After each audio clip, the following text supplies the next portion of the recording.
A Gênese. Introdução. A primeira edição publicada em janeiro de 1868.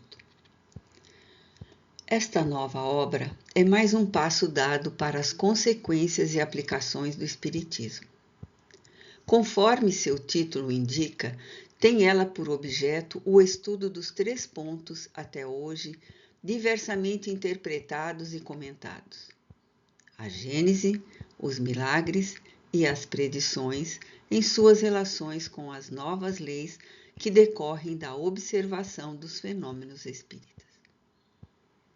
2 elementos, ou se quiserdes, 2 forças regem o universo: o elemento espiritual e o material.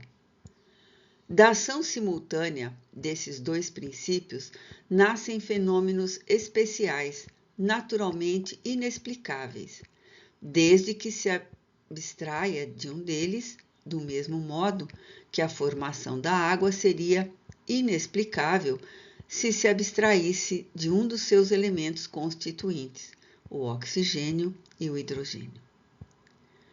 Demonstrando a existência do mundo espiritual e suas relações com o mundo material, o Espiritismo fornece o esclarecimento de uma imensidade de fenômenos incompreendidos e considerados, por isso mesmo, inadmissíveis por uma certa classe de pensadores.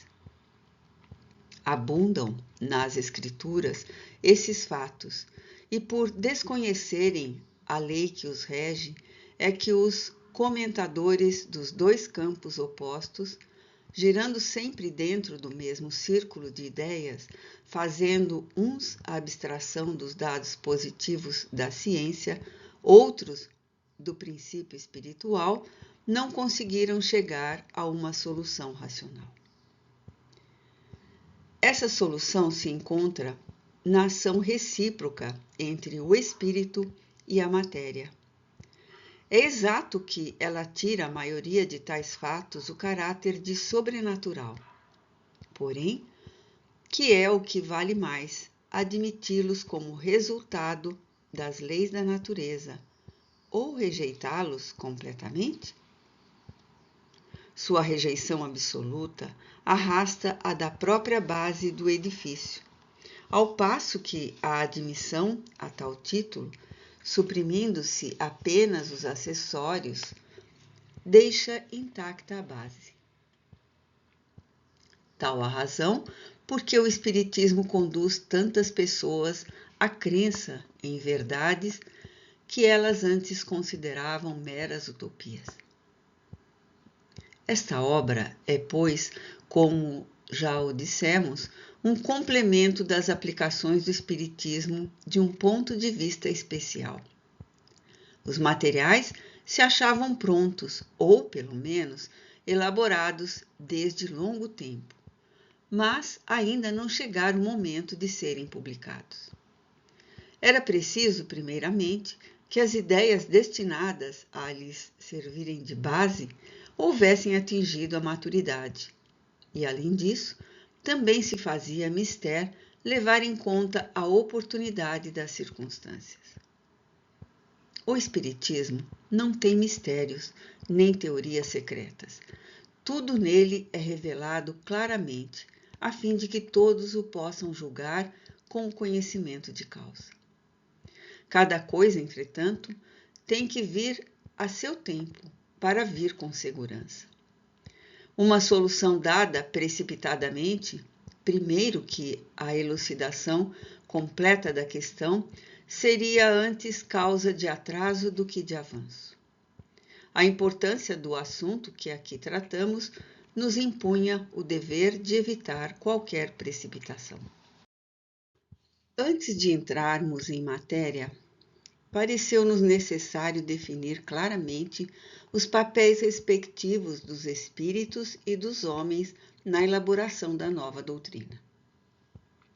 Essas considerações preliminares, que a escoímam de toda ideia de misticismo, fazem objeto do primeiro capítulo, intitulado Caráter da Revelação Espírita. Pedimos séria atenção para esse ponto, porque, de certo modo, está aí o nó da questão. Sem embargo, da parte que toca a atividade humana na elaboração desta doutrina, a iniciativa da obra pertence aos espíritos, porque não constitui a opinião pessoal de nenhum deles. Ela é, e não pode deixar de ser, a resultante do ensino coletivo e concorde por eles dado. Somente sob tal condição se lhe pode chamar doutrina dos espíritos. Doutra forma, não seria mais do que a doutrina de um espírito, e então teria o valor de uma opinião pessoal. Generalidade e concordância no ensino, esse é o caráter essencial da doutrina, a condição mesma da sua existência, donde resulta que todo princípio que ainda não haja recebido a consagração do controle da generalidade não pode ser considerado parte integrante dessa mesma doutrina. Será uma simples opinião isolada, da qual não pode o Espiritismo assumir a responsabilidade. Essa coletividade concordante da opinião dos espíritos, passada ademais pelo critério da lógica, é que constitui a força da doutrina espírita e lhe assegura a perpetuidade.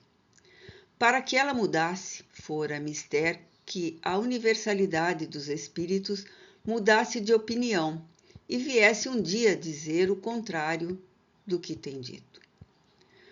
Pois que ela tem sua fonte de origem no ensino dos espíritos. Para que sucumbisse, seria necessário que os espíritos deixassem de existir. É também o que fará que prevaleça sobre todos os sistemas pessoais, cujas raízes não se encontram por toda parte, como com ela se dá. O Livro dos Espíritos só teve consolidado seu crédito por ser a expressão de um pensamento coletivo geral. Em abril de 1867, completou seu primeiro período decenal. Nesse intervalo, os princípios fundamentais cujas bases o livro assentara foram sucessivamente completados e desenvolvidos por virtude da progressividade do ensino dos espíritos. Nenhum, porém, recebeu desmentido da experiência.